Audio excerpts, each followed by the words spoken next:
ನಮಸ್ಕಾರ. ಯಾನ್ ನಿಕ್ಲೇನ ಗುರುರಾಜ್ ಮಂಜು. ನಮ್ಮ ಇಷ್ಟ ಉಡುಪಿದ ಕಾರ್ಕಳ ಪಂಚಾಯತಿನ ಜೈನ ಕಾಶಿ ಕಾರಣದ ಊರುಂಡ ಬಲೆ ಬಿಟ್ಟು ಪೋಯಿ ಉಲ್ಪದ ಪೂರ ಯೂಸಿನ ಅನ್ನಿಗೆ ಬೇಕು.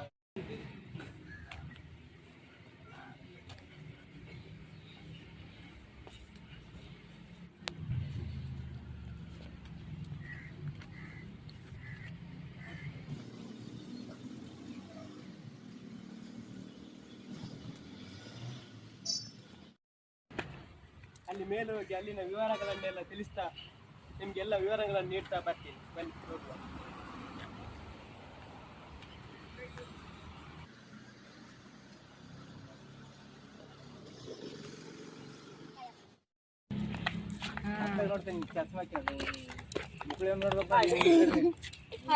ಹೇಗನಿಸ್ತು ಇಲ್ಲಿಗೆಲ್ಲ ಬಂದು ನಿಮ್ಗೆ?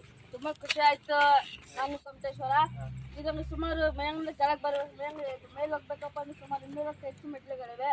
ತುಂಬಾ ಖುಷಿ ಆಯ್ತು. ಎಕ್ಸ್ಪೀರಿಯನ್ಸ್ ತುಂಬಾ ಸುಸ್ತು ಆಯ್ತು ನನಗೆ ಮೇಲೆ ಹೋಗೋದಕ್ಕೆ. ಮೇಲೋದಾಗ ಆಚಾರ್ಯರು ಕೂಡ ಕುಂತಿದ್ರು, ಕುಡಿಯಕ್ಕೆ ನೀರು ಕೊಟ್ಟರು, ತಣ್ಣಗೆ ನೀರಿದ್ವು ಅಂದ್ರು. ಫೋಟೋ ಶೂಟಿಂಗ್ ಒಳ್ಳೆ ಪ್ಲೇಸ್ ಕೂಡ ಇದೆ. ಕಾರ್ಕಳ ಮತ್ತು ಶ್ರವಣ ಬೆಳಗೊಳವನ್ನು ನೋಡಲು ಬೇರೆ ಬೇರೆ ದೇಶದಿಂದ ಕೂಡ ಜನರು ಬರ್ತಾರೆ. ಅಂದ್ರೆ ನನ್ನ ಎಕ್ಸ್ಪೀರಿಯನ್ಸ್ ಪ್ರಕಾರ ತುಂಬಾ ಚೆನ್ನಾಗಿತ್ತು. ನಿಜ ಅನ್ಕೊಂಡಿರಲಿಲ್ಲ ನಾನು ಈ ತರ ಪ್ಲೇಸ್ಗೆ ನಮ್ಮ ಶಾಲೆಯಿಂದ ಕರ್ಕೊಂಡ್ ಬರ್ತಾರೆ ಅಂತ. ಈ ತರ ನಾನು ಕರ್ಕೊಂಡ್ ಬಂದಿದ್ದಕ್ಕೆ ನಮ್ಮ ಶಾಲೆ ಪ್ರಾಂಶುಪಾಲರಿಗೆ ಥ್ಯಾಂಕ್ಸ್ ಹೇಳಬೇಕು.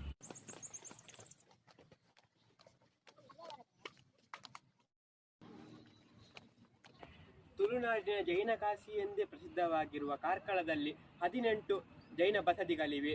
ಇಲ್ಲಿ ರಾಮಸಮುದ್ರ ಅಂತ ಆ ಕಡೆ ಇದೆ, ಪಶ್ಚಿಮಕ್ಕೆ ಆನೆಕೆರೆ ಅಂತ. ಮೊದಲಿನ ಕಾಲದಲ್ಲಿ ರಾಜರು ಅಂದ್ರೆ ಆನೆಗಳಿಗೆ ಸ್ನಾನ ಮಾಡಿಸ್ಲಿಕ್ಕೆ ಬಳಸುತ್ತಿದ್ದ ಕೆರೆ ಆ ಕಡೆ ಇದೆ. ಅಲ್ಲಿ ನೋಡಿ ಒಮ್ಮೆ ಆ ಕಡೆ ವ್ಯೂಸ್ ನೋಡಿ. ಅಲ್ಲಿ ನೋಡಿ 108 ಕಂಬಗಳ ಜೈನ ಬಸದಿ ಕಾಣ್ತಿದೆ.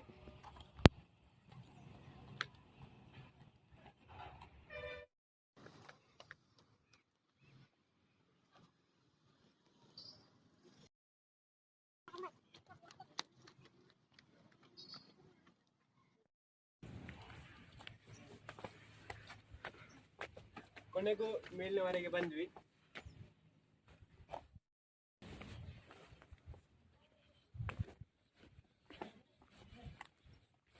ಇಲ್ಲಿ ನೀವು ಕಾಣ್ತಿರ್ಬೋದು. ಅಂದ್ರೆ ಇಲ್ಲಿ ನೋಡಿ 2 ಪಾದಗಳುಂಟು.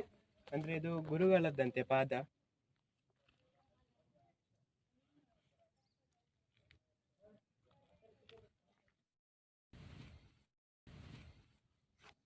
ಇದು ಬ್ರಹ್ಮಯಕ್ಷ ಮಾನಸ ಸ್ತಂಭ. ಅಂದ್ರೆ ಕೋಟಿ ಕಲ್ಲಿನಿಂದಲೇ ಕೆತ್ತನೆ ಮಾಡಿದ್ದು ಆಗಿನ ಕಾಲದಲ್ಲಿ.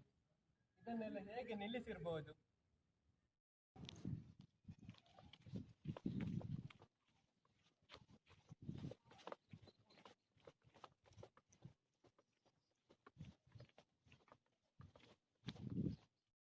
ಒಳಗಡೆ ತೋರಿಸ್ತೀನಿ.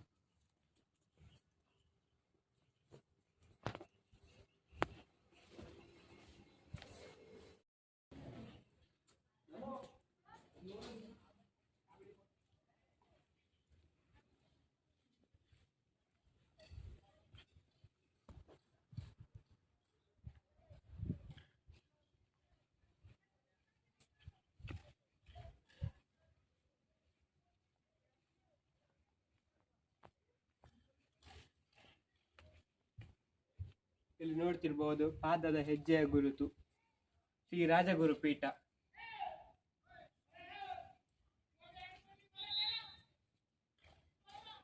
ಇದುವೇ ನೋಡಿ ಗೊಮ್ಮಟೇಶ್ವರನ ಮೂರ್ತಿ. 42 ಅಡಿ ಎತ್ತರದ ಗೊಮ್ಮಟೇಶ್ವರನ ಮೂರ್ತಿ. ಇದು 13/2/1432 ನಿರ್ಮಿಸಲಾಯಿತು. ಇದನ್ನು ಭೈರವ ಅರಸು ರಾಜರ ಕಾಲದಲ್ಲಿ ಅಲ್ಕುಡ ಎಂಬ ಶಿಲ್ಪಿ ಇದನ್ನು ಕೆತ್ತಿದನು. ಇಲ್ಲಿ ಅಂದ್ರೆ 12 ವರ್ಷಗಳಿಗೊಮ್ಮೆ ಇಲ್ಲಿ ಮಸ್ತಕಾಭಿಷೇಕ ನಡೆಯುತ್ತದೆ. ಅಂದ್ರೆ ವರ್ಷಕ್ಕೊಮ್ಮೆ ಜಾತ್ರೆ ನಡೀತದೆ. ಮತ್ತೆ ಇಲ್ಲಿ ಎಲ್ಲ ಜಾತಿಯ ಜನರು ಇಲ್ಲಿಗೆ ಬರ್ತಾರೆ. ಇದನ್ನು ಇಲ್ಲಿ ಬೆಟ್ಟವನ್ನು ನೋಡ್ಲಿಕ್ಕೆ. ಇಲ್ಲಿ ಬಂದ್ರೆ ತುಂಬಾ ಸುಂದರವಾಗಿ ಉಂಟು ಇದು. ಮತ್ತೆ ಇಲ್ಲಿ ಬೇರೆ ಬೇರೆ ಸ್ಥಳಗಳಿಂದ ಯಾತ್ರಿಕರು ಇಲ್ಲಿಗೆ ಬರ್ತಾರೆ. ಮತ್ತೆ ಅಲ್ಲಿ ಹಿಂದೆ ಬನ್ನಿ, ಹಿಂದೆ ಒಂದು ಅಲ್ಲಿ ಜೈನ ತೀರ್ಥಂಕರರು.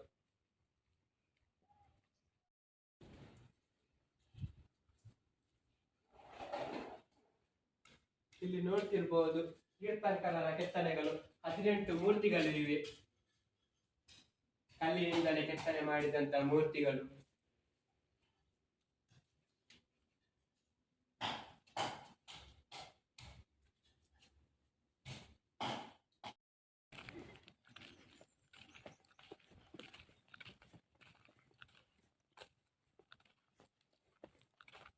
ಇಲ್ಲಿ ನೋಡ್ತಿರ್ಬಹುದು, ಇದನ್ನು ರಾಮನಾಥ ಅನ್ನುವ ರಾಜ ನಿರ್ಮಾಣ ಮಾಡಿದ. ಇದಕ್ಕೆ ರಾಮಕೆರೆ ಅಂತ ಹೆಸರು.